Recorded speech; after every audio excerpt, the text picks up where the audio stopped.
양평고속도로를 기억하시죠? 최은순 이름이 나왔습니다. 그런데 권성동 프로젝트인 줄 알았던 바로 헌인마을 사업에 최은순 이름이 나왔습니다.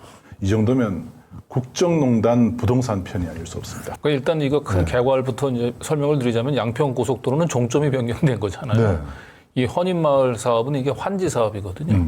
이게 원주민들이 있고 그다음에 이 페이퍼 컴퍼니들이 있는데 이 원주민들은 전부 변두리 땅으로 밀려나고 페이퍼 컴퍼니가 노른자 땅으로 가질 수 있도록 이렇게 환지 계획이 이제 변경이 된 거예요. 네. 그래서 왜 이렇게 페이퍼 컴퍼니들한테 저렇게 막대한 특혜를 줬을까라고 추적을 해봤더니 역시 그 페이퍼 컴퍼니 뒤에는 최은순의 그림자가 있었던 겁니다. 네. 헌인마을 얘기가 이제 워낙 복잡해서 그 헌인마을 입구 진입로 쪽 스케치하는 영상이 있습니다. 그걸부터 한번 보면서 시작을 하시죠. 지금 이제 보이시는 게 이제 문제가 되고 있는 지금 이제 환지 개발 사업이 이루어지고 있는 이게 헌인마을 입구인데요. 쭉 보시면 알겠지만 여기가 유명한 헌인 가구 단지가 있던 곳이죠. 근데 지금 이곳은 이제 원주민들 그리고 이 헌인 가구의 이제 세입자들의 이익들은 무시하고 지금 정체불명의 그 페이퍼 컴퍼니들에게 그 알짜의 노른자 땅들을 독차지할 수 있도록 환지 계획이 지금 진행이 되고 있습니다. 건축 허가까지 났죠. 지금 저렇게 원주민들 아니면 저렇게 세입자들 같은 경우는 생존권 사수투쟁 편말을 붙이면서 결사적으로 서울시와 서초구청의 말도 안 되는 특혜 행정 비리에 대해서 지금 온몸으로 싸우고 있지만은 서울시나 서초구청은 뭐 전혀 움직일 조짐을 보이고 있지 않습니다.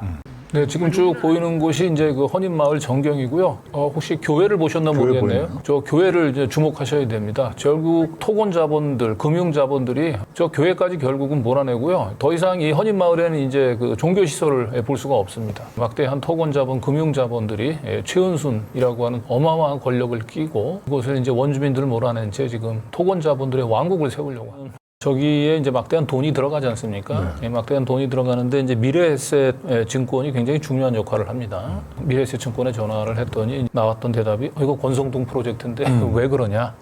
이런 얘기를 들었다고 했어요. 그리고 권성동 프로젝트라는 말이 나올 때 그 뒤에 최은순 여사가 있을 거라고 하는 예상을 했었어야 되는데 설마 했는데 이제 이번에 확인이 된 거죠. 대통령이 측근이다 보니까 뭐 그럴 수도 있는데 그까지 나가기는 또 아직은 또 그래서 권성동 의원을 그래서 직접 찾아가서 물어본 거잖아요. 네, 뭐 지난번 취재 때죠. 네. 그때 권성동 의원이 어떤 태도를 보였는지도 한번 오늘 보도와도 한번 연관지어서 한번 생각해 보십시오. 한번 보시겠습니다.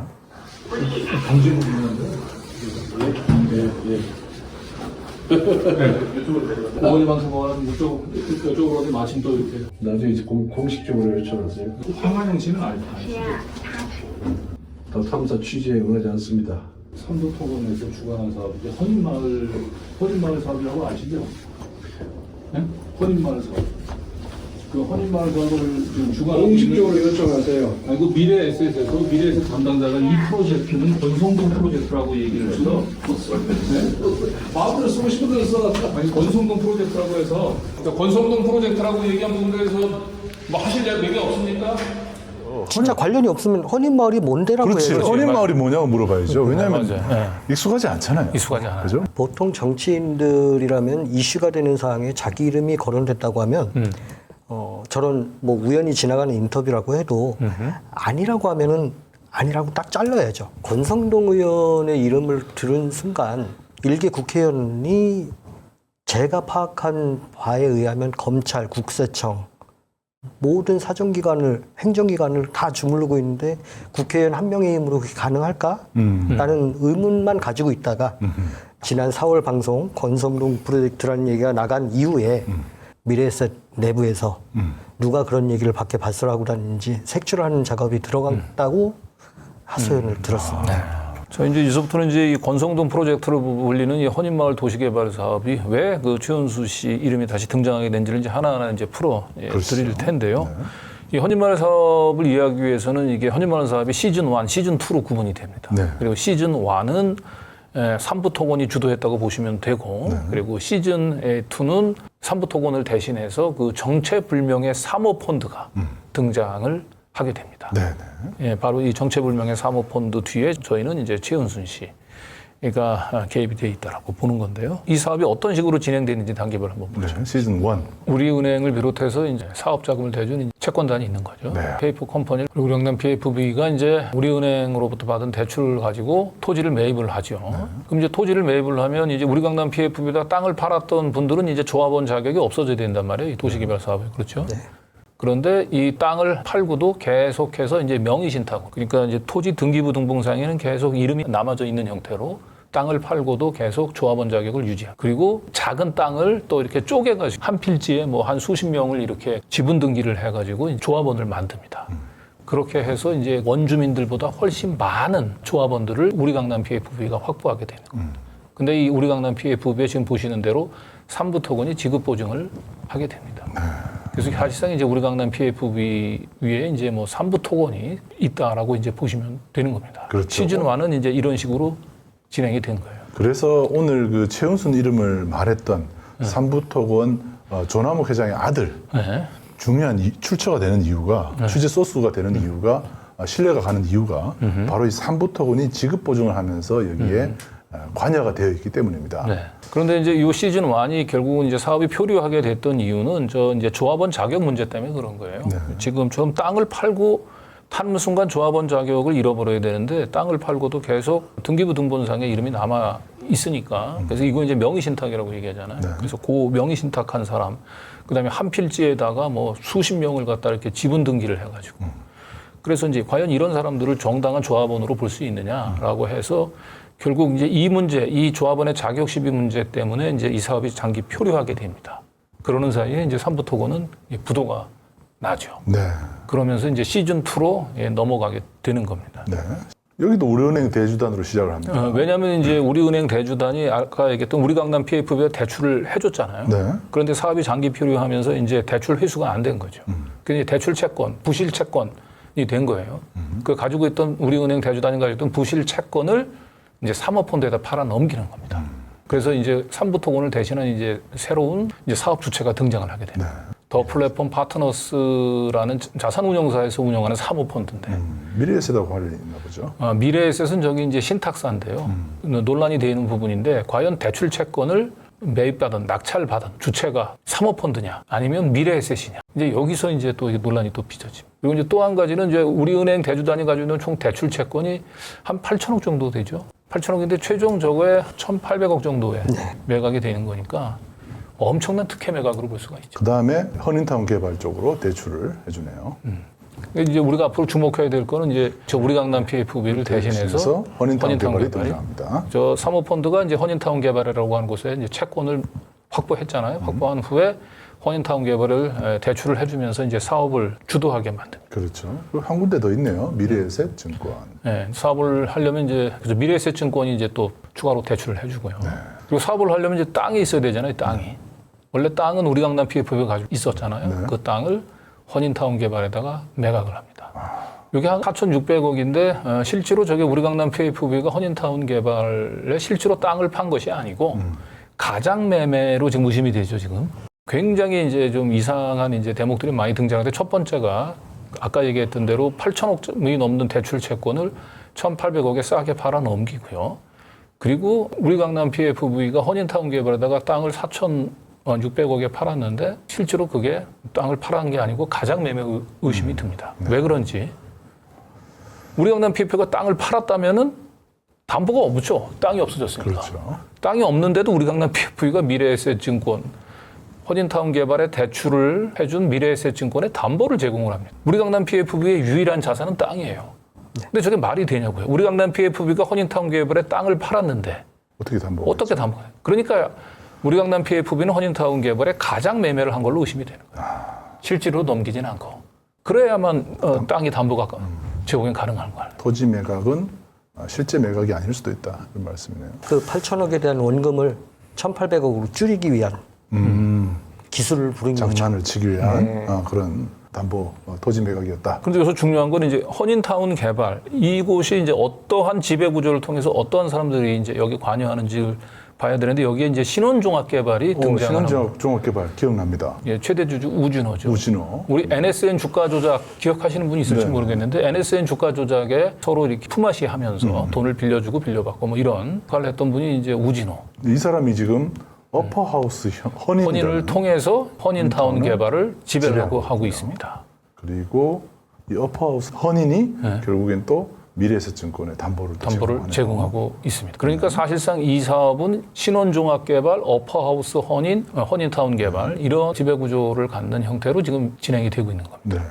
네. 1단계는 우리 강남 PFB, 2단계는 허닌타운 개발인데 허닌타운 개발은 우진호의 신원종합개발이 지배하고 있다. 이렇게 이제 이해를 하시면 될 것 같습니다. 그 명의신탁은 어떻게 돼 있는지 구분해서 좀 볼까요? 시즌 1부터. 지금 원주민이 시즌 1 때는 55명이네요. 우리 강남 PFV는 1명. 법인이니까 그리고 명의신탁한 조합원들 포함해서 165명. 오늘 뭐 처음 보시는 분도 있을 수 있으니까 여기서 유령 조합원이 왜 등장하는지를 좀 재건축 조합도 그렇고 재개발 조합도 그렇고 이건 환지 방식에 의한 도시개발 조합입니다. 네. 조합 사업은 조합을 장악을 해서 조합의 의결로 모든 게 결정이 됩니다. 네. 그래서 자기들 이득대로 입맛대로 하기 위해서는 조합을 장악해야겠죠. 표를 늘리는 거예요. 의결 건수 때문에. 저 허수아비들이네. 유령조합원이라고 한 사람들은 땅을 우리 강남 PFV에 돈을 받고 팔고 판 거에 대한 양도세까지 다 완납을 한 사람들이에요.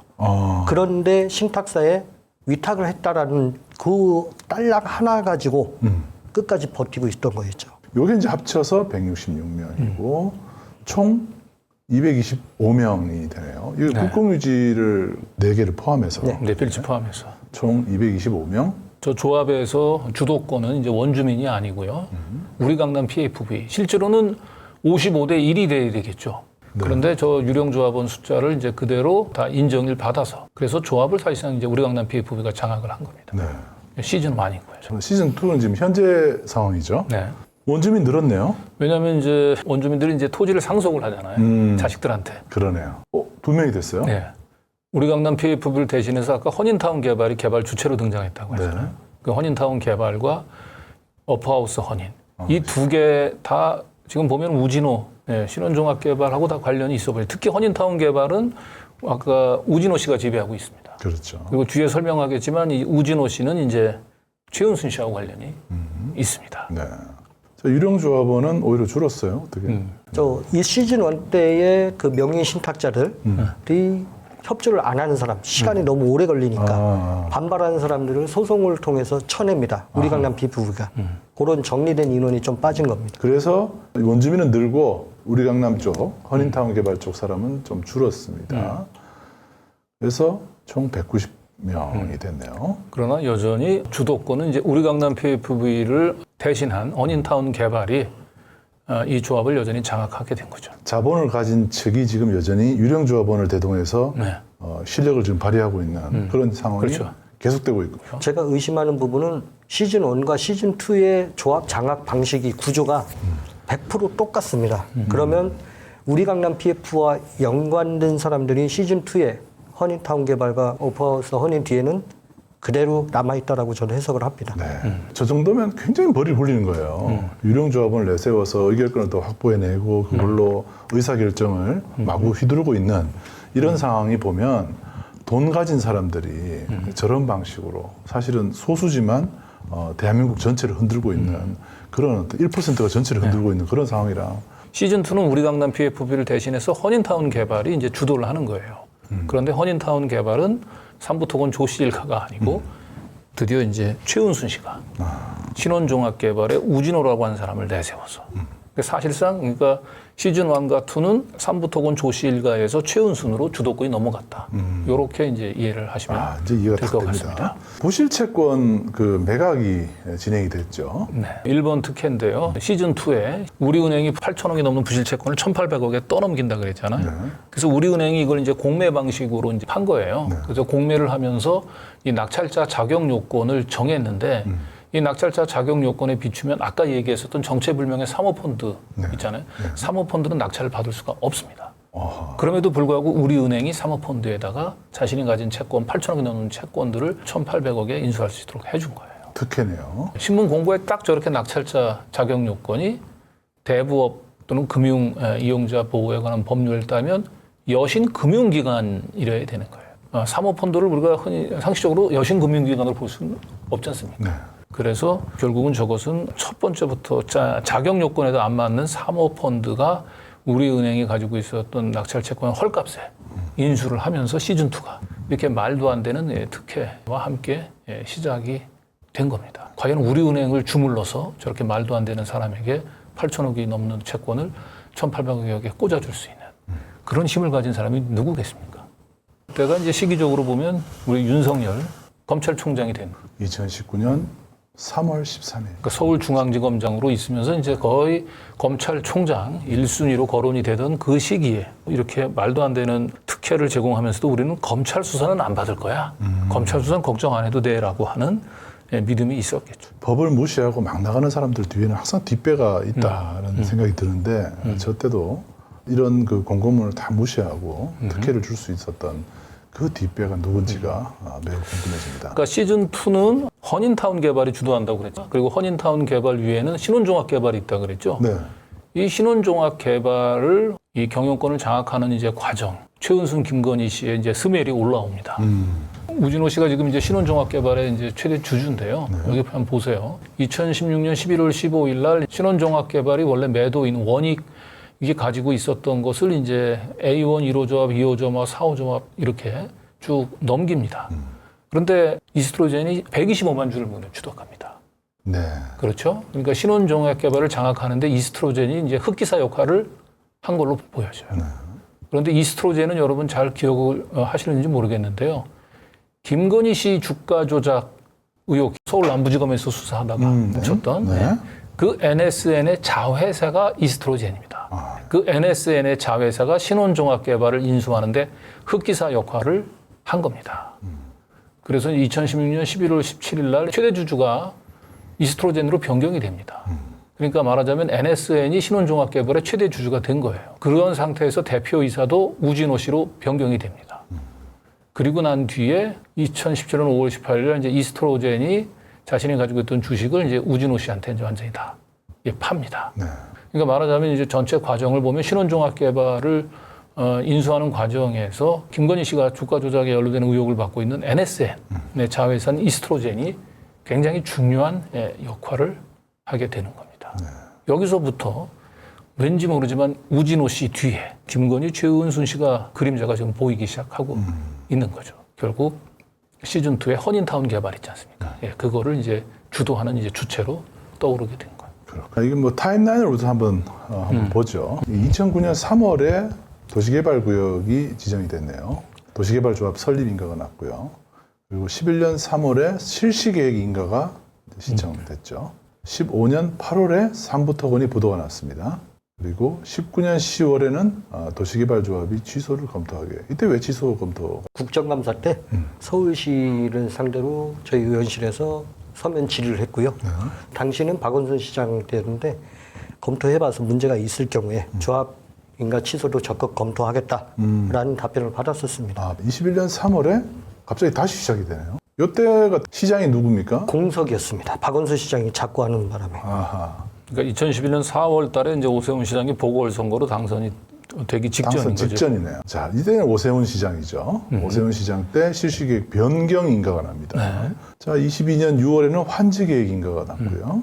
2023년 7월에 건축 허가까지. 박원순 시장 때 제동이 걸렸던 사업이 오세훈 시장의 등장과 함께 탄력이 붙은 거죠. 그러니까 이 사업의 최초 시작은 오세훈 서울시장 때 시작이 된 겁니다. 그러다가 박원순 시장 때 이제 제동이 걸렸고 또 시즌1을 주도했던 삼부토건도 부도가 나고 그러면서 이제 사업이 표류를 겪다가 박원순 시장이 죽고 서울시장이 공석인 때 실시계획 인가가 떨어지고 그리고 오세훈 시장이 들어오고 난 뒤에는 이제 이 사업이 진행이 된 겁니다. 자, 지금 15년 8월부터 19년 10월 사이 삼부토건이 부도나고 그다음에 도시개발조합이 취소도를 검토하는 저 사이에 새로운 인물이 등장합니다. 삼부토건이 없어지니까 부도가 나니까 최은순 여대 등장합니다. 그러니까 시즌1에서 시즌2로 넘어가는 것은 이제 결국 조씨 일가에서 최은순으로 이 주도권이 사업의 주도권이 넘어가는 걸로 보면 될 것 같습니다. 그렇습니다. 최은순이 등장하면서 아까 얘기했었던 대로 신혼종합 개발을 이제 우진호라고 하는 사람이 장악을 하는 거죠. 아, 그리고 우진호가 그 신혼종합개발을 기초로 해서 이제 허닌타운 개발을 만들어서 시즌 2 지금 이 사업을 지금 주도하고 있는 거예요. 최은순 이름이 이제 나오기 시작합니다. 허닌타운 개발이 이제 우진호 씨가 업하우스라는 법인을 통해서 100% 지배하는 그런 구조이죠. 그래서 결국은 여기서 시즌 2에 있어서 최은순 씨를 연결해준 핵심 인물은 이제 우진호 씨입니다. 현재 신원종합개발의 최대 주주로 되어 있습니다. 우진우라는 인물을 봤을 때 신원종합개발을 인수할 때 조달한 106억. 제가 아무리 조사를 해봐도 우진우라는 그분이 그 정도 재력을 어떻게 증빙할지 그게 좀 궁금합니다. 근데 어쨌든 우리는 이제 삼부토건의 조 씨 일가가 우진호 씨를 이제 신혼종합개발에 꽂아놓고 이 허닌타운 도시개발 사업을 주도한다 이렇게 뒤에서 배후 조종한다 이렇게 이해를 했거든요. 근데 그게 이제 최근에 김 교수님이 조시현 씨하고 통화를 했습니다. 조시현 씨하고 통화하는 과정에서 그게 완전히 깨졌죠. 네. 삼부토건의 그냥 아들이 아니고 후계자였습니다. 자, 그런데 이제 조시현 씨하고 이제 통화를 하셨다 그랬잖아요. 조시현 씨하고는 어떻게 아시는 거예요? 이것저것 고민상 나누다 보니까 친해졌고 그래서 오늘 사실은 이 방송에서 이 조시현 씨하고의 이제 통화 녹취를 공개하는 걸로 굉장히 마지막까지 인간적으로 좀 고민을 많이 했어요. 이거는 뭐 개인적인 그 우정 뭐 이런 것도 중요하긴 하지만 이거는 워낙 권력형 비리 그리고 국민들의 알 권리를 최우선 해야 되는 사안이라고 판단해서 제가 설득해가지고 결국 실명을 공개하기로 했습니다. 조시현 선장한테 한마디 전해도 될까요? 네, 먼저 좀 말씀해 주십시오. 일단 시현이 형 정말 미안해. 근데 그건 개인적인 일이고 국민을 위해서 나라를 생각한다면 정의를 찾는 게 맞다고 판단을 했으니까 후에 다 끝난 다음에 내가 따로 찾아갈 테니 그때 지난 얘기 많이 해봅시다. 김승우 교수님, 참 얼마나 고민이 많으셨을지 참. 우진호라는 사람, 이 사람에 대해서 지금 조시현 씨가 이야기를 하는 부분이 있죠. 우진호 씨에 대한 부분과 최은순 얘기가 나옵니다. 건축업까지 받아갖고 여의도에다가 본 PF 의사 타진하고 다니고 있고 신혼애들을 신혼은 건축업가 나간 것도 웃긴 거지. 한 사람 뭐래? 그렇게 한다고 진행이 되는 게 아닌데 어떻게 걔네들 계속 그러냐? 몰라, 땅 소유권도 확보 안 되는데 건축업가 나간 게 말이 되냐고 그러고 있어 그냥. 축구가 맞지? 그러니까 그럼 뭐 도대체 나 이해가 안 되네. 야, 이 사이트 진짜 이거 이권 칼텔로 고발해 버려야겠다. 아니 이건 카르텔 고발하기 전에 형이 2년 전인가 3년 전인가 가람에서 얘기한 대로 그게 형 얘기가 맞더라고 결국엔. 뭐가 맞아? 그거 우진호 꽂은 거 최은선 회장이라고 맞는 것 같아. 형이 그랬잖아. 우진호 꽂아놓은 게 최은선이라고. 땅 지인들은 그렇게 얘기했다고? 형이 얘기했잖아. 한 사장님이 그 셋이 만나 밥 먹을 때 아버지가 우진호 꽂아놓은 거라고 했더니 형이 에이 아버지 아니라 영감 아니라고 최은선 회장이라고. 그래 맞아. 그건 맞아. 그래, 맞아. 이렇게 얘기를 하네요. 이 사업을 주도하고 있는 이 우진호를 이 신혼종합개발에 꽂아놓은 거는 조나무 회장이 아니고 최은순이었다. 라는 것을 이제 확인해 준 겁니다. 이제 내용을 들어보셨지만 2, 3년 전에 형이 얘기했던 거 있잖아 라고 얘기를 하셨잖아요. 그러니까 뭐냐면 2, 3년 전에 한번 얘기 또 한 적이 있다는 거네요. 이번에 처음이 아니고. 제가 들은 거는 총 3번 정도로 기억이 되고요. 3번이나 얘기를 했어요. 저 대화에 나오는 한 사장님이라는 분도 같이 교류를 많이 했는데 그분도 여러 차례 들었다. 최은순, 황하영 그 두 분의 이름을. 네. 그래서 그게 생각나서 통화를 했던 겁니다. 저희는 항상 조남욱 회장이 관련돼 있다고 의심을 했었는데 결국엔 아니더라 했더니 그때 그래 맞다. 자기가 알고 있는 내용을 얘기를 한 거죠. 최은순이다. 네. 그러니까 지금 물어본 말에 대답을 한 것처럼 보이긴 하지만 그동안에 몇 차례에 걸쳐서 최은순이라는 이름을 얘기한 적이 여러 번 있었기 때문에 확인을 할 수가 있었다는 거죠. 쉽게. 이 조시현 씨가 이 황 사장하고 최 회장 얘기를 많이 했다고 해요. 황하영 얘기도 많이 그렇죠. 했다는 거죠. 황 사장하고 최 회장. 그런데 이분들은 거기서 얘기했던 황 사장은 황하영이 아니고 뭐 지금은 이제 조금 복잡해지긴 시즌 합니다만 1 때의 시행자. 시즌 1 때 잠깐 이 화천대유 비슷한 역할을 하셨던 이 황모 사장이라고 있어요. 네. 그 사람인 줄 알았다는 거예요. 그런데 알고 보니까 거기서 조시현 씨가 주로 언급했던 황 사장은 황하영이었던 거예요. 그리고 사실 최 회장이라고 해가지고는 사실은 이제 그 이름을 물어볼 생각도 안 했고 최 회장은 사실 최은순이라고 생각도 안 했던 거예요. 그리고 그냥 그거는 조시현 씨가 이제 블러핑을 치기 위해서 사실은 이제 삼부토건작의 조씨 일가가 다 관여하면서 우리 관여하는 거 아니야라고 블러핑을 치기 위해서 황 사장 얘기도 하고 최 회장 얘기도 해서 두 사람 이름은 별로 그렇게 관심도 안 가졌다. 네, 그 당시에는 그랬습니다. 그런데 이제 권성동 프로젝트 얘기 나오면서 이제 쭉 조각을 맞춰 보니까 우리 이 조시현 씨가 늘 얘기하던 최 회장은 황 사장은 황하영, 윤석열의 40년 전기 황하영이었고 최 회장은 최은순이었다라고 하는 결론에 이른 겁니다. 불과 이제 한 달 전이에요. 한 달 전에 통화하면서는 다시 이제 그걸 재차 확인받은. 근데 이렇게 이제 시인을 해놓고 바로 또 딴소리를 했다면서요. 어떤 미친 건설사가 땅 정리 안 됐는데 보증을 쓰고 들어와. 그러니까 들어왔다며. 그 어마어마한 최은순 김건희 라인이 움직였으니까 롯데가 들어온 거지. 그게 이해가 안 되잖아. 아니까 그거 땅만 확인할 게 아니라 땅이 지금 비어 있잖아. 어떻게 보면 서류 사기지. 서류 사기를 수반하고 롯데가 도장을 찍는다고 이거 이해가 안 되는데. 난 지금 파고 있는 게 우리 강남이 저기 허니타운에다가 여기 우리 강남 땅을 4천 몇백억에 또 팔았잖아. 어디다가 팔았어 그걸? 우리 강남이 허니타운 개발로. 근데 그게 돈 많이 번다 그 새끼들. 근데 내가 봤을 때 돈 오고 간 거 아니야? 가장매매야. 세금도 내야 되는데 그게 되겠어? 근데 국세청에서는 알려고도 하지 말래. 다친다고. 뭐 있구만. 국세청 조사국에 슬쩍 던져봤더니 알려고도 하지 말래. 엄청나게 발라놨구만. 엄청나게 발라놨어. 장난 아니야. 진짜 롯데까지 목이 걸려있으니 아유 뭐 잘못될 일 있으면 또 난리 나겠구만. 아유 진짜 징그럽다 징그러워. 국세청까지 이렇게 카바칠 수 있는 게 누굴 거야. 정말 있을 수가 없는, 나도 건설을 국토부를 잘하는데 이런 허가를 내고 이런 국세청을 데리고 놀고 금감원 조정하고 언론 조정하고 검찰 경찰 조정하고 이거 할 수 있는 게 최은순 김건희밖에 없지. 대한민국에서 누가 있어 지금. 권성동이도 똘마니 짓 하고 있는데. 최은순이가 너 지금 네가 얘기한 최은순 여자 그 저쪽 뭐 장모 이런 거 얘기하는 거야? 진짜 내가 언제 임마 내가 얘기한 건 동양에서 넣었다고 얘기한 거지 만 최은순이 거기서 왜 나오냐?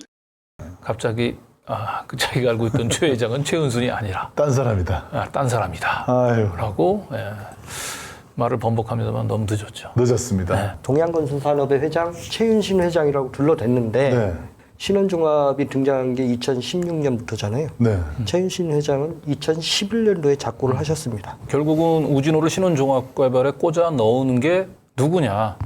근데 처음에는 최은순이라고 했단 말이에요. 그런데 얘기를 하다 보니까 이거 잘못하면 크게 자기가 이게 청기 누수를 한 거고 크게 문제가 될 것 문제가 같으니까 되죠. 내가 얘기했던 최 회장은 거기가 아니고 동양의 최윤신 회장이야. 저희 방송 나가고 나면은 이제 삼부 토건하고 국힘당하고 또 뭐 대통령실하고 머리를 맞대면서 그렇죠. 이거는 이제 최윤신으로 만들기 위해서 많이 노력을 할 겁니다. 그렇겠죠.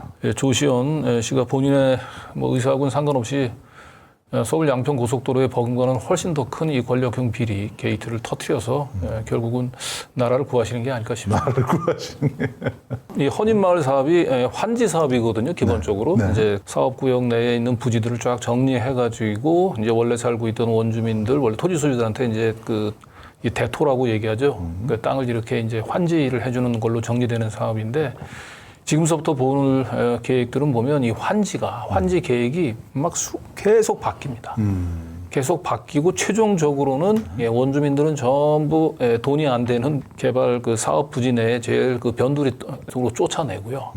그리고 아까 얘기했던 허닌타운 개발 비롯해가지고 이 페이퍼 컴퍼니들이 다 노른자 땅을 갖게 이 환지 계획들을 변경해요. 환지 계획이 최은순 씨에게 유리하게 휘어버린 거라. 휘어버리는 겁니다. 그 방향이. 모든 게 다 오세훈 서울시장이 등장하고 나서부터 본격적으로 진행돼요. 서울시장 이름이 나오다 보니까 서울시 공무원들이 오늘 상당히 긴장을 했어요. 저희가 썸네일이 딱 공개되자마자 서울시에서 비상이 걸렸죠. 또 전화 연락 오고 난리가 났었습니다. 아까 얘기했던 대로 이게 이제 환지 사업이라고 그랬잖아요. 이게 이제 2011년 3월 달에 실시 계획 인가가 떨어져요. 당시에 보게 되면 공동주택지가 있고 단독주택지가 있죠. 네. 근데 저 원주민들은 저 공동주택지에도 많이 살고 계십니다. 그러니까 저 실시계획 인가대로라고 얘기한다면 원주민들도 2층 이상 건물을 지을 수 있는 공동주택지를 환지를 받을 수가 있었어요. 저 때는.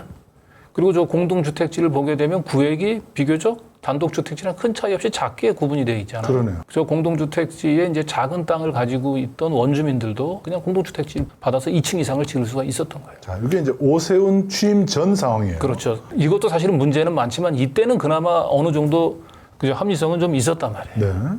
그런데 취임하고 나니까 이렇게 바뀌었어요. 일단 눈에 띄는 변화는 어떻습니까? 공동주택지 필지가 엄청나게 커졌죠. 한 사람이 차지하는 범위가 넓어졌네요. 네, 좌측하고 비교해 보세요. 공동주택지가. 네. 원래는 저 공동주택지가 필지가 작게 분할이 돼 있잖아요. 공동주택. 그런데 오른쪽에 보세요. 공동주택지가 어마어마하게 컸잖아요. 필지가. 그래서 이제 저 공동주택지를 이제 환지를 받으려면은 최소한 1200평 땅을 가지고 있어야만 받습니다. 못 들어오게 하려고 별의별 꼼수를 다 부린 겁니다. 이게 원래 당초에는 몇 평 정도 가지면 저걸 그러니까 약 200평이 좀 넘는 규모만 있어 보유해도 네. 이종지를 받을 수가 있었죠. 지금 이제 변경된 계획에 따르면은 저 공동주택지, 저 어마어마하게 큰 필지를 환지받을 수 있는 곳은 허니타운 개발하고 우리 강남 PFV. 저 예, 빨간 게 어퍼하우스 허닌이고요. 나머지 큰 굴지가 다 허닌타운 개발이에요. 허니타운 개발. 그러면 여기 차지하고 있던 그 사람들은 지금 어디로 간 겁니까? 저 노란색으로 돼 있는 일종지로 몰아낸 거죠. 단독주택지로 네. 다 몰아내. 쫓겨난 거네요. 현재 살고 있는 데가 마을 한가운데예요. 네. 이종지. 네. 그럼 명동이라고 생각하고 자기네를 왜 저 북쪽 끝으로 보내냐. 당신 같으면 동의하겠냐고 인허가 간청에다 하소연을 하죠. 2만 3천 평의 땅을 가지고 있는 조합원들이 8,600평 있는 단독주택지로 전부 다 절로 가야 되는 거예요. 평에 밀어넣는 데 이게 가능한 얘기냐면 이제. 이런 일이 있다 보니 이런 말도 안 되는 일도 네. 이제 뭐 실시인가 자체가 좀 이상하게 지금 예, 그러니까 양평 고속도로 종점 변경보다 더 어려운 이건 행정을 해내신 거예요. 네. 이건 산수가 안 맞는 행정을 한 거란 말이에요. 그런데 이 산수가 안 맞는 행정을 할 수 있었던 이유는 왜 그랬느냐? 결국은 그 유령조합원에 해당되는 100명 정도가 되는 땅들은 어차피 이쪽 단독주택지로 안 빼도 된다. 이 조합 설립 허가를 내줄 때 유령조합원이 아니고 실제 조합원이라고 허가를 내줬던 서울시가 실제로는 명의신탁한 조합원들은 실제 조합원들이 아니고 그냥 유령조합원이라고 하는 걸 알았기 때문에 이 변경인가를 내줄 수가 있었다. 어쨌든 이 말도 안 되는 변경인가는 첫 번째 특징은 원주민들을 전부 단독주택지로 내몰고 페이퍼 컴퍼니한테 2층 이상을 지을 수 있는 알토란 같은 노른자 땅을 다 줬다라는 거 첫 번째 하나고요. 그리고 두 번째는 2만 3천 평에 있는 조합원들을 8,600평에 있는 일종주택지로 그 몰아낸 이 가능하지 않았던 이 산수는 서울시는 이미 알았던 거예요. 100명이 넘는 이 조합원들은 유령 조합원이기 때문에. 서울시 도시정비과에다가 이걸 한번 물어본 거예요. 시행자 쪽에서 이제 이 변경을 신청을 했다는 거죠. 그렇죠. 시행자가 실시계획 인가서를 작성을 하게 돼 있습니다. 그렇게 바꿈으로 인해 가지고 피해를 볼 수 있는 그 사람들 뭐 그런 사람들의 동의를 충분히 구했는지 사실 이런 부분들까지 검토를 하셔야 될 것 같은데.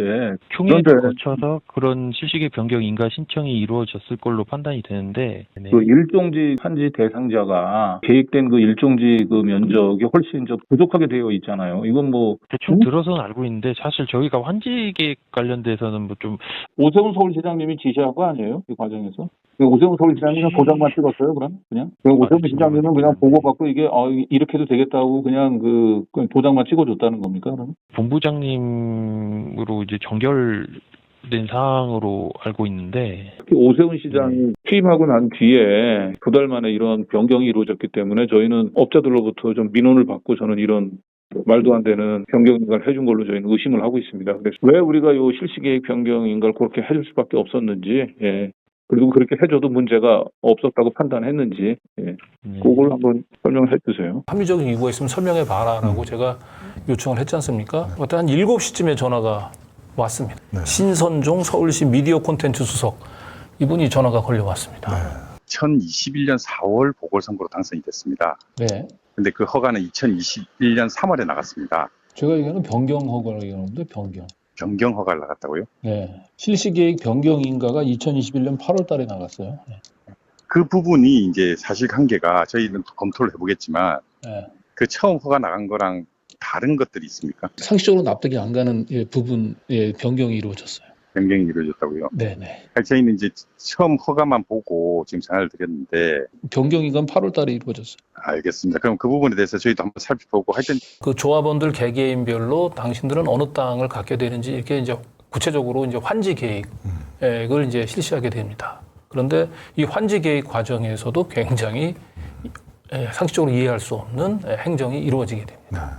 그래서 이제 환지 계획은 이제 크게 단계별로 보게 되면 환지 계획을 우선 공람을 합니다. 공람 공고. 모든 사람들이 이제 볼 수 있도록.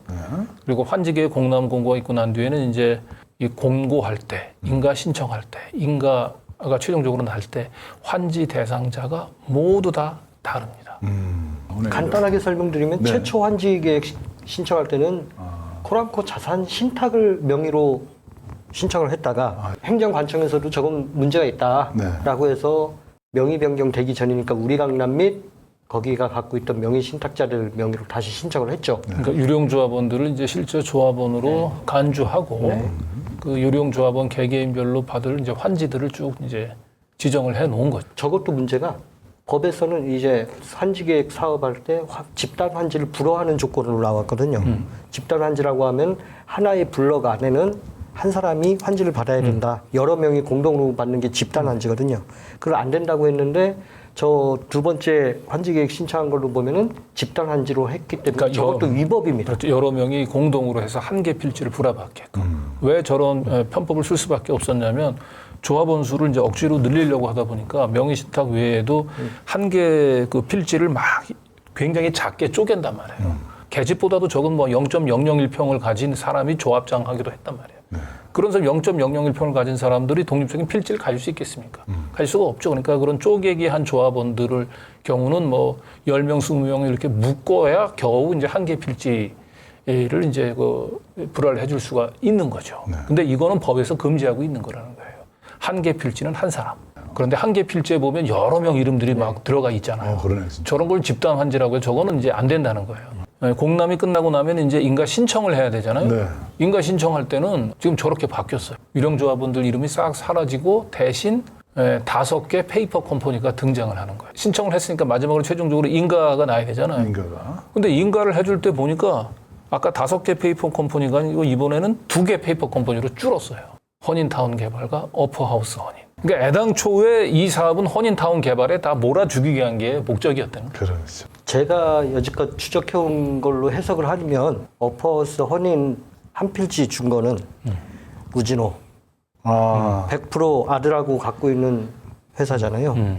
바지를 썼으니까 먹고 떨어져라. 보상금의 성격이 저 한 필지고 나머지 허닌타운 개발로 앞으로 돼 있는 게 우리 강남이 환생해서 채무 면탈을 감행 혜택을 받으면서 되살아나는 거다. 네. 저는 그렇게 해석을 합니다. 변경 인가에서 시작된 최종 종착점은 저거였던 거예요.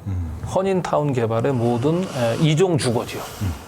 2층 이상을 세울 수 있는 알짜 노른자 땅을 결국 허닌타운 개발에 몰아주기 위한 행정이었던 겁니다. 그렇죠.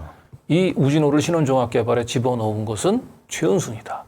고로 허닌타운 개발은 최은순 거다. 이렇게 보시면 되겠죠. 네. 결국은 최은순의 땅을 위해서 이 어마어마한 특혜 행정이 벌어졌다. 네. 건축 허가할 때는 허닌타운 개발이 갑자기 또 사라져요. 여기 봐요. 무슨 저 신탁사가 또 등장을 합니다. 근데 이렇게 허닌타운 개발 대신해서 5개 신탁사가 이 건축주로 등장한 이유가 있죠. 네. 배치를 보시면요. 신탁사는 총 5개인데 바로 블럭별로 맞닿지 않게 교차하게끔 배분이 돼 있습니다. 그러네요. 허닌타운 개발 이름으로 했다고 하면은 단일 사업자가 저 많은 세대를 한다고 하면 사업 승인을 받아야 됩니다. 말하자면 이제 공동주택 개발 사업을 하는 걸로. 자기 땅에 자기 집을 짓는 게 아니고 이것은 이제 주택 사업을 하는 걸로 간주를 하는 거죠. 그런데 이제 이렇게 필지를 전부 이렇게 나눠가지고 신탁사들한테 나눠서 주고 개별 택지별로 짓는 세대가 30세대가 안 되면 사업계획 승인을 받을 필요가 없고 분양가 승인을 받을 필요가 없는 거예요. 저기에는 30세대 초호화 주택을 짓고 분양가 승인을 받지 않고 어마어마한 가격으로 분양을 할 수가 있는 초호화 주택을 지을 수 있는 거예요. 분양가 승인 규제를 벗어날 수 있는 거예요.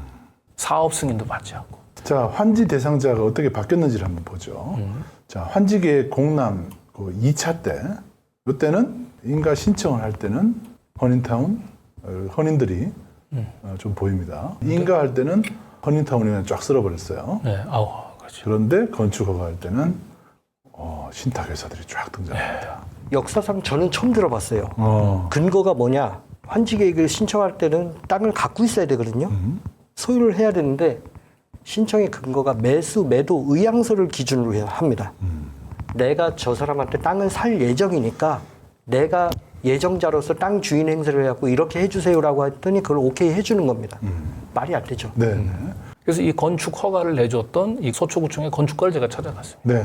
건축 허가 당시에 토지를 소유를 했어요, 신탁사들이. 건축법상에 따르면은 그 건축주는 어쨌든 토지 소유자들이 건축 허가를 신청할 수가 있고, 그래서 이제 건축 허가를 내줄 당시에 그 토지 소유 관련된 증명을 제출했습니다. 현지 예정일 증명을 가지고 이제 저희가 허가 처리가 되는 건데, 이게 등기부 등본상의 소유자가 아니고 지금 현지 예정 증명 서류가 있는 그거를 허가를 낸 확인을 건데. 한 거죠. 근데 지금 신탁사가 사용 수익을 하고 있는 걸 현장 확인을 하셨어요?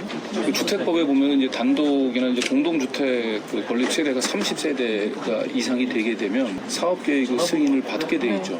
네. 주택법에 따르면 그렇게 돼요. 근데 지금 요건의 경우에는 조항이 적용될 여지는 없네요. 이거는 이제 현지 계획에 따라서 필지가 나눠져 있잖아요. 그 개별 허가권으로 들어온 거예요. 굳이 요 경우에는 사업계획 승인을 받을 필요는 없겠네요. 사업계획 승인으로 안 들어온 거죠. 건축 허가를 받은 거예요. 이어서 최은순 얘기도 좀 물어보셨나요? 이 헌인마을 사업이 이게 원주민들을 위한 사업이에요? 아니면 그 토지 개발업자들을 위한 사업이에요? 지금 신청한 토지 신탁사라든지 아니면 헌인타운 개발이라고 하는 사람들이 어떤 사람들인지는 아세요? 그분들이 저기 최은순, 김건희 씨들하고 관련이 돼 있는 분들이에요. 결국은 최은순, 김건희 씨들의 배를 채워주기 위해서 지금 원주민들을 지금 쫓아내고 지금 서초구청은 지금 불법적인 지금 행정을 하고 있기 때문에 제가 물어보는 거예요. 자신 있으면 여기서 답변을 해보세요, 지금. 기자님, 그럼 저희가 네? 공식적인 루트로 답변을 지금 건축 허가 나는 곳에 지금 그쪽에 그 신탁사들이 지금 그 땅을 사용 수익하고 있는지 확인해 보셨어요? 그런 확인도 하지 않고 어떻게 건축 허가를 내주니까. 이런 식으로 말씀을 제가 직접 현장을 가봤는데 거기에는 원주민들이 그냥 살고 있어요. 왜 원주민들이 살고 있는 땅에 토지 소유도 안 하고 있고 거기에 사용 수익도 안 하고 있는 신탁사한테 어떻게 건축 허가를 내줬냐고. 이게 말이나 돼요, 이게? 이게 2023년 대한민국에 있는 서초구청에서 할 수 있는 행정이냐고, 이게. 땅을 가지고 있지도 않아. 그 땅을 사용 수익하지도 하고 있지 않은 신탁사들한테 뭘 근거로 해서 건축 허가를 내주냐고요. 설명해 보세요. 자신 있으면 간단한 거예요. 제가 알아서 말씀드리는 건 아닌데요. 네. 어쨌든 언론사에서 오셨으면 저희가 답변하는 게 대외로 나가는 건데. 네, 답변을 드리겠습니다. 아니, 그러니까 환지계획 인가 때는 헌인타운 개발이 다 가지고 있는 땅이라고 얘기하는데 멀쩡히 지금 건축 허가는 신탁사가 지금 건축 허가를 냈어요. 신탁사한테 건축 허가를 내줬다고. 근데 만약에 헌인타운 개발이 건축 신청을 하게 되면 어차피 30세대 이상 져야 되니까 사업계획 승인 받아야지, 분양 승인 받아야지. 결국은 분양 승인 다 피해가고 장래에도 마음대로 고가의 그 주택을 지어가지고 분양 폭리를 누리겠다라고 하니까 그거 꼼수에 지금 서초구청이 제동을 거는 게 아니라 거기에 놀아나고 있는 거 아닙니까, 그걸? 저희가 답을 드리는데 이제 언론팀 통해서 이제 최은순, 김건희 씨의 허가를 받아야 이게 답변이 가능한 거 뻔히 아는데. 원주민들이 봤을 때는 그분들의 어떤 심정으로 지금 강진구 기자께서 아마 저게 말도 안 되는 대통령실에서 해명을 하라고 대통령실에서. 그러니까 아유, 불쌍한 서초구청 공무원들은 이제 지금 갑자기 입장이 곤란하니까. 내가 저걸 보니까 다시 한번 화가 침이. 네, 최은순을 저 말단 공무원의 뭐 이름까지 보진 않았겠죠. 흑막에 가려져서 이루어진 일인데. 도시계획과를 방문해봤어. 건축 허가는 그 신탁사가 이제 건축 허가가 났는데 그 환지계획 승인될 당시에는 그 헌인타운 개발이 공동주택 그 지역을 이제 소유자로 신고를 그래서 승인한 거잖아요. 그래서 실질적으로 그 공동주택 지역의 소유자가 헌인타운 개발이 맞습니까? 신탁사가 아니 헌인타운 개발이 공동주택 그 관리 지역에 개발하겠다고 해서 그걸 승인해줬는데 막상 건축 허가가 지금 신탁사가 들어가 있고. 아니 그 건축 허가는 답변을 못하니까 환지계획이 갖다 승인해준 팀장님 입장에서 물어본 거예요. 물어보세요. 저 필요한 거 있으면 홍보 담당한테 보시고요. 아니 그리고 이 계획이 애당초에 원주민들의 이 정착을 돕기 위해서 시작된 사업 아닙니까? 원주민들은 다 지금 단독주택 지역에 북한 지역으로 다 쫓아내고 정책할 수 없는 지금 페이커 컴퍼니 쪽에 지금 다 그 공동주택 그 논대땅 다 몰아주셨잖아요. 환지 계획을. 아시잖아요. 허니타운 개발이 누가 하는 건지. 그 허니타운 개발이 김건희 씨하고 최은순 씨가 관련돼 있다고 하는 건 아시죠? 팀장님도. 그게 권성동 프로젝트라며요, 일명. 뭐 당당하면 한번 얘기를 좀 해보세요. 이게 지금 말도 안 되는 이 특혜 행정이 지금 이게 한두 건이네요. 쪼개기 조합원, 명의신탁한 조합원, 도대체 땅을 가지고 있지도 않은 명의신탁자들을 조합원으로 인정한다는 게 말이 됩니까? 거기서부터 이상하잖아요, 이 사업은. 그 말도 안 되는 억지로 저 과장이라는 자는 뻑하면 주민들 상대로 고소해라 그럼. 서초구청은 서초구의 주소지가 한 명도 없는 이 사람들을 위한 행정입니까? 수십 년 산 이 땅 주인들을 위해서 하는 게 구청입니까? 해도 말 안 해요. 애꿎은 저 팀장님만 저한테 걸려가지고 그 팀장님이 그걸 다 뒤집어 쓰시려고 총대를 냈어요, 왜?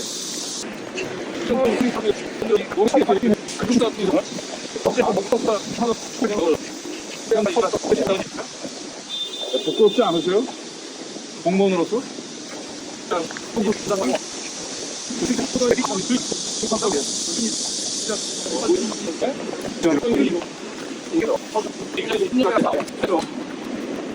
안 보이세요, 저기?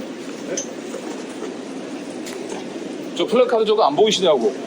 그런데 한마디를 안 해요. 기자님이 얘기한 대로 다 전 문제가 많은 거고 저희는 할 말이 없습니다라고 보여주고 그렇죠. 저는 보여요. 유구무원입니다. 이 정도만 해도. 대통령실이 이걸 봐야 돼. 대통령실이.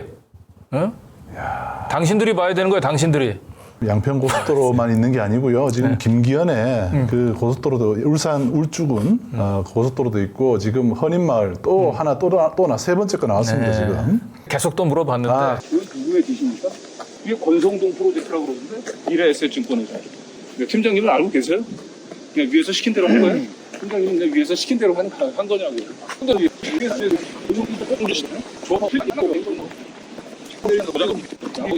고속도로만 쉽게 만들었으면 됐지. 이 말도 안 되는 이거 원주민들까지 몰아내고 환지 계획도 장모님, 여사님 마음대로예요? 헌인타운 개발에 최은순, 김건희 씨 거라는 거 알죠? 황하영이하고.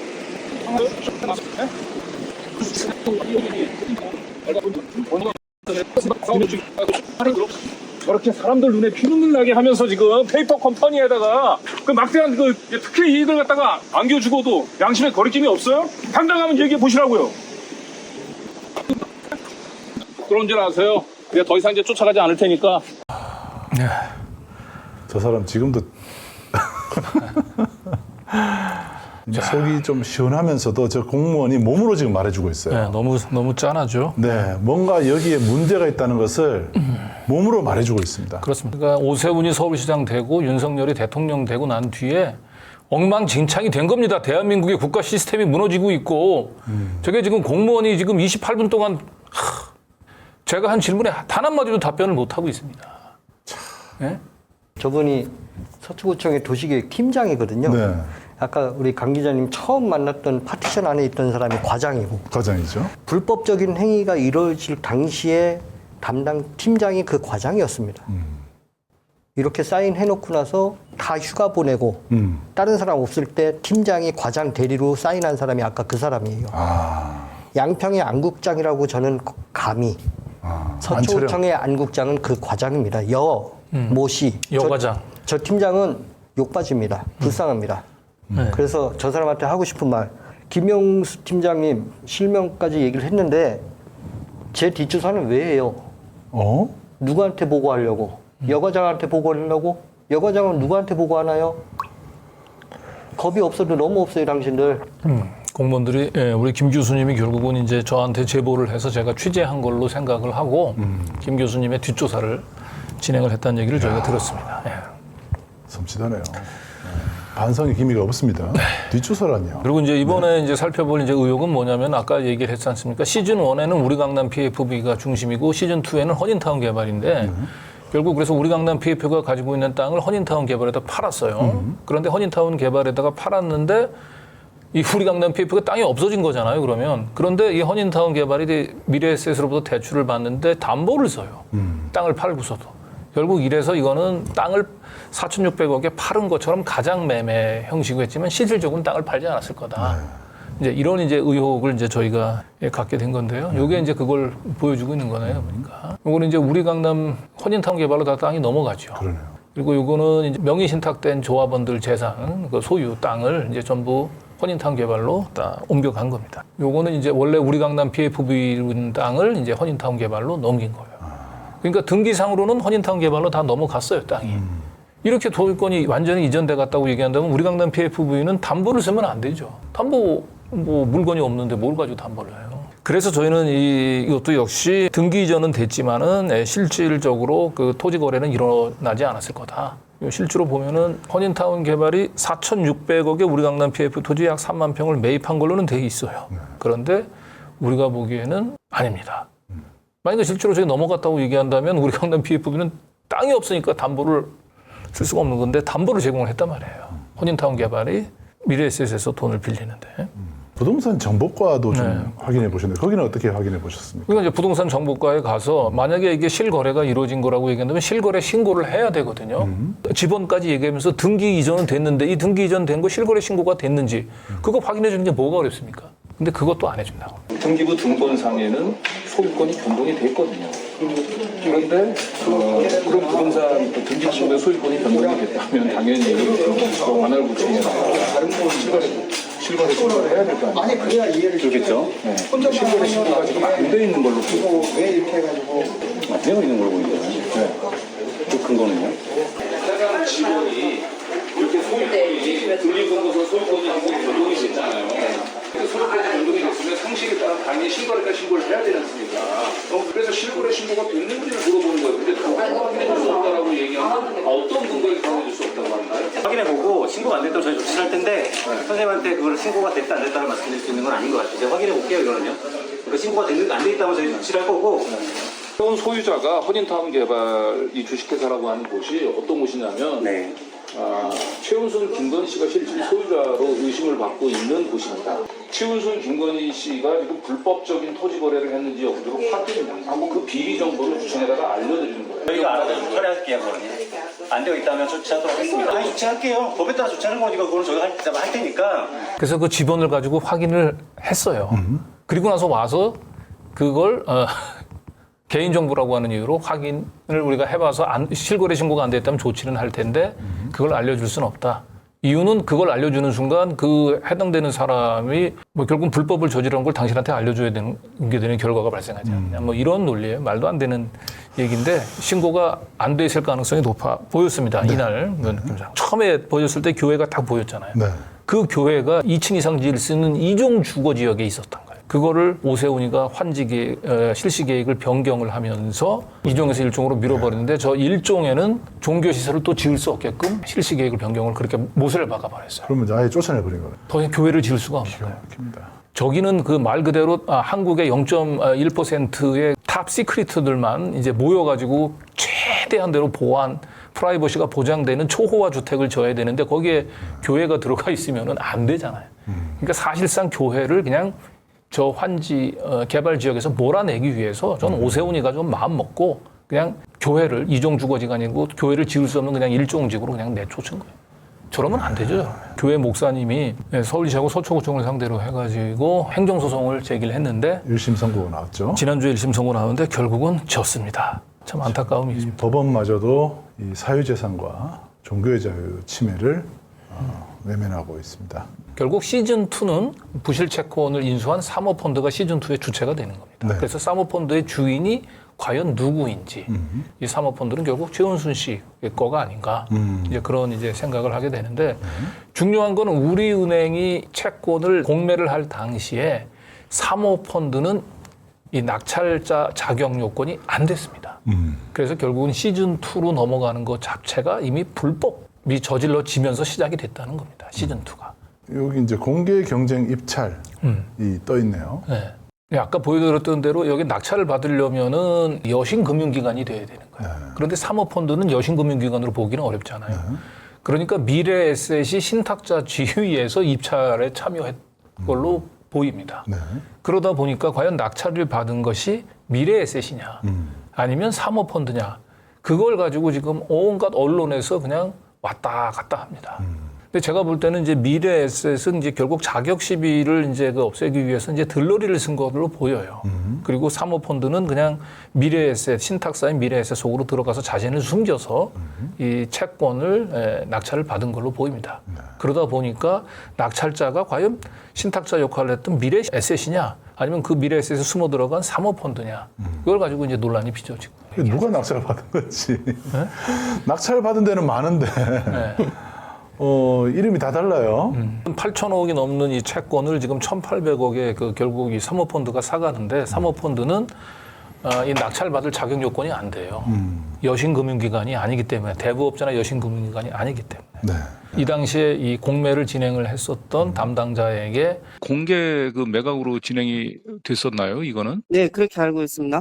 그리고 그 미래에셋이 낙찰자인가요? 아니면 그 사모펀드가 낙찰자인가요?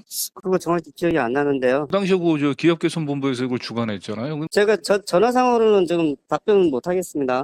아니, 제가 지금 전화상으로 통화를 제가 좀 전화 끊겠습니다. 낙찰자가 어딘지도 얘기를 안 해주신단 말이에요. 그리고 이걸 공개 매각을 했는데 낙찰자가 미래에셋인지 아니면 사모펀드는 이걸 기억을 못 한다는 게 말이나 됩니까? 야, 이 민원을 받아서 이제 처리를 했었던 분을 찾아서 제가 물어본 겁니다. 네. 미래에셋이 이제 그동안에 계속해서 자신들이 이제 계약 낙찰자고 계약 당사자라고 이제 뭐 언론에다가 여러 차례 좀 허위 주장을 한 걸로 알고 있는데 지금은 이제 실질 낙찰자는 미래에셋이 아니고 그러니까 입찰 자격이 없는 사모펀드로 드러났단 말이에요. 미래에셋의 뭔가 주인은 줬나요, 그러면? 그것도 제 기억도 없지만 지금 회신문을 쓴 결과치도 제가 보지 않고서는 확인할 수가 없어요. 다 기억하지 못합니다, 솔직히 얘기해서. 그 사모펀드가 실질적으로는 이 최은순 펀드라는 얘기가 있던데 그 얘기는 혹시 못 들으셨습니까? 그것도 뭐 지금 무슨 말씀을 하시는지 전 정확하게는 잘 모르겠고요. 네, 그 권성동 처리한 민원이 뭐 엄청 많은데. 네, 권성동 프로젝트라는 얘기 미래에셋에서는 또 권성동 프로젝트란 말도 나온다는데요. 뭐 전혀 저는 그와는 상관이 없고 제가 아는 바도 없다는 걸 말씀드리는 거죠. 확인을 못 해준다는 겁니까? 기억이 없으시다는 겁니까? 기억이 없습니다. 그리고 제가 지금 아니, 기억을 이걸 왜 답변해야 돼요? 아니 금융감독은 왜 답변해야 됩니까, 내가? 이게 이제 일명 최은순 펀드라고 일컬어지는 그 펀드와 관련. 그거 모른다니까요. 최우순인지 뭔지 제가 알 게 뭡니까 그거. 최은순 씨를 모르세요? 저 어떻게 합니까 그걸. 최은순 씨를 모르는군요. 정치에 관심도 없고 그런 것은 알 필요도 없어요. 그리고 제가 이 질문에 대답할 의미도 없습니다. 아니 대통령 장모님 이름도 모르신단 말이에요? 대통령 장모 이름을 내가 어떻게 합니까? 우리 장모 이름도 생각이 안 나는데. 그래요? 상당히 위험한 발언을 하셨어요. 야, 최은순 펀드를 부인하기 위해서 자기 장모님한테 완전히 불경죄를 저지르는. 와이프한테 오늘 혼나야 될 것 같습니다. 저걸 기억을 못한다. 자, 그래서 이번에는 이제 금감원 사모운영 전담 감사반에서 이제 이 문제를 다뤘었던, 조사했었던 그 검사역 분한테 직접 전화를 한번 했습니다. 그래서 이 당시 이 낙찰 과정은 문제가 없는지, 이제 그걸 한번 좀 물어봤거든요. 거기에 보면은 이제 낙찰자 선정 기준이라든지 거기에는 일단 그때 말씀드렸듯이 이제 이게 자산운용 업계에 좀 특이한 점이긴 한데요. 지금 보면은 허니마을 펀드는 집합투자업자는 플랫폼 파트너스로 돼 있고 신탁업자는 미래에셋 증권으로 돼 있어요. 그래서 신탁업자의 지위에서라는 표현이 계속 나오게 됩니다. 미래에셋 증권이 펀드 신탁업자의 지위에서 채권을 매입한 거다. 미래에셋을 이시 낙찰자로 선정됐다고 그냥 보면 되겠네요, 그러면?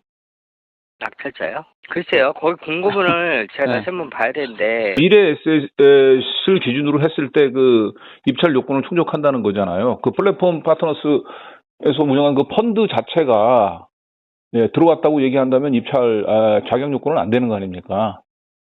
펀드가요? 네, 펀드가 스스로 그 부분까지는 잘 모르겠어요. 저희가 이거에 대한 거는 이제 자본시장법에 관련된 사항도 아니고 제가 왜냐면 지금 정확한 사실관계와 어떤 부분을 확인하고 말씀드리는 게 아니기 때문에 그 두 개 사건에 어느 정도 일치성이 있다라는 코멘트는 못 드리고요. 실질적으로 인수자는 이제 플랫폼 파트너 펀드라고 지금 얘기를 한단 말이죠. 아니 이게 법령상에 그 자산운용사의 특징이라고 좀 보셔야 되는 면이 있어요. 그래. 그래서 그 네. 펀드가 실질적으로 그 최은순 회장의 펀드다라고 하는 얘기도 나오기 때문에 그렇다고 얘기한다면 만약에 지금 말씀하신 뭐 정치적인 그런 이제 뭐 스캔들에 좀 연룬이 될 수 있는 그런 펀드를 미래에셋이라고 하는 신탁사 속에 숨겨가지고 이렇게 입찰에 참여하는 부분들이 아무런 법적인 문제가 없다고 얘기를 한다는 거는 플랫폼 파트 자산운용사가 낙찰 자격을 충족했는지 여부. 자산운용사도 그 여신금융기관으로 볼 수가 있나요? 펀드에도 그 금전 대여형 펀드가 있어요. 그렇기 때문에 이거는 이번 재무부 건은- 여신금융기관에 해당이 됩니다. 그 여신금융에 해당이 된다? 예, 해당이 됩니다. 어느 법정에 가서 한번 물어보세요. 간단하게 말씀드리면 대부업법에 등록된 대부업자여야 되는 거예요. 그 얘기입니다. 대부업은 돈 받고 돈 빌려주는 거죠. 그렇죠. 펀드가 투자를 하라고 했지 돈 장사라고 펀드를 하지는 않죠. 그렇죠. 네, 그렇게 해석을 하면 될 것 같습니다. 네. 금감원이 말장난만 하고 있다라고 하는 느낌이 있어서 더 얘기를 이어가봐야 의미가 없을 것 같아서 말았는데. 네. 마지막에 지금 안 가본 데가 있습니다. 허닌타운 개발. 허닌타운 개발이 저기 우리 강남 PFB에서 땅 산 거 맞아요? 몰라요. 땅 산 거 맞아요? 저희 인터뷰 안 합니다. 우리 강남 PFB에서 땅 산 거 맞아요? 허닌타운 개발? 여기 나와서 한번 얘기해 보세요. 허닌타운 개발 땅 산 거 맞아요? 우리 강남 PFB에? 아 시공 우리는 지금 시공사라 그랬잖아요. 그래, 시공사. 그런데 여기 건축주가 누구로 돼 있어요? 아니 건축주가 되든 말든 우리는 아니, 시공 허니타운- 조합하고 계약해서 아니, 시공하는 땅을- 거지. 아니 땅을 샀든지 말든지 아, 우리하고 그- 무슨 관계 있냐고. 아 그러니까 누구하고 계약을 한 거예요? 신탁사하고 계약을 한 거예요? 우리 아니잖아. 신탁사하고 조합하고 계약을 했지. 아 그러니까 이 땅을 소유한 게 아니 그걸 허닌타운 내가 알고 개발이냐고요. 뭐냐고. 이 신혼종합개발 저기 우진호 씨가 예?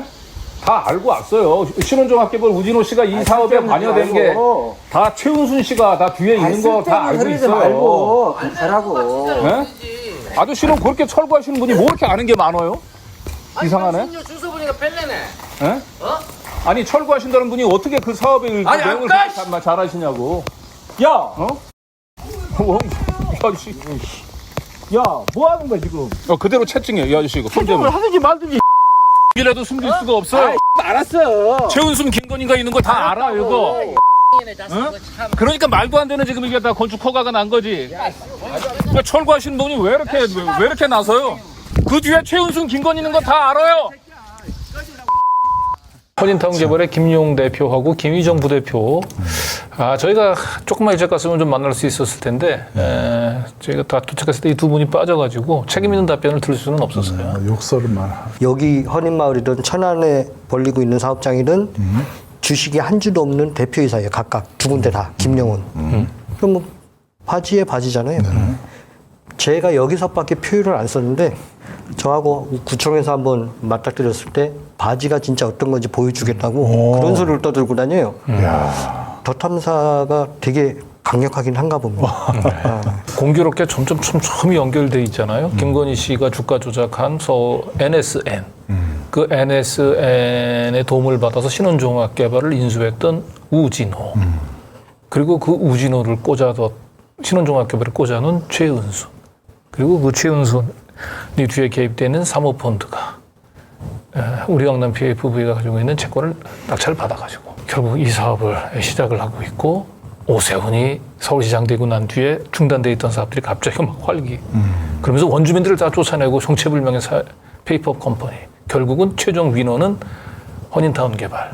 제2의 사실상 서울 양평 고속도로 게이트. 규모는 어마어마하게 더 크죠. 이게 이제 사이즈가 1조 원대가 넘어가니까. 참 해먹을 결심을 단단히 한 것 같습니다. 해먹을 결심을 한 것 같습니다. 네. 간략하게 요약을 잠깐 드리면 헌인교회, 전광훈 목사의 그런 교회하고는 질이 틀리죠. 차원이. 그 교회를 없앤다는 거는 종교의 자유를 박탈하는 겁니다. 헌법에서 보장한 개인 사업체 이익을 위해서. 그런 걸 행정법원이 그렇게 검토도 제대로 안 했다라는 생각밖에 안 들고 있고 주민 입장에서는 총체적인 비리를 넘어서 게이트입니다. 저는 그렇게 정의하고 싶습니다. 이 말도 안 되는 프로젝트를, 이 가르치는 말은 프로젝트를 서울시와 그다음에 대통령 권력이 결국 이걸 해냈고 이들이 이렇게 이런 무도한 행정을 할 수 있었던 것은 법은 우리의 편이다. 여기서 법이라고 얘기하는 건 검찰과 법원을 얘기하는 거겠죠. 국민을 이기는 권력은 없다라는 그 신념으로 저희들 취재 방송하고 있습니다. 특히 최은순 씨의 이름이 나온 만큼 저희는 이 부분을 권력형 게이트로 불러야 할 그런 상황입니다. 시민언더 탐사가 시민들을 대신해서 우리 권력을 감시하고 비판하는 역할 계속 할 수 있도록 시민 여러분들 함께 해주시기 바랍니다.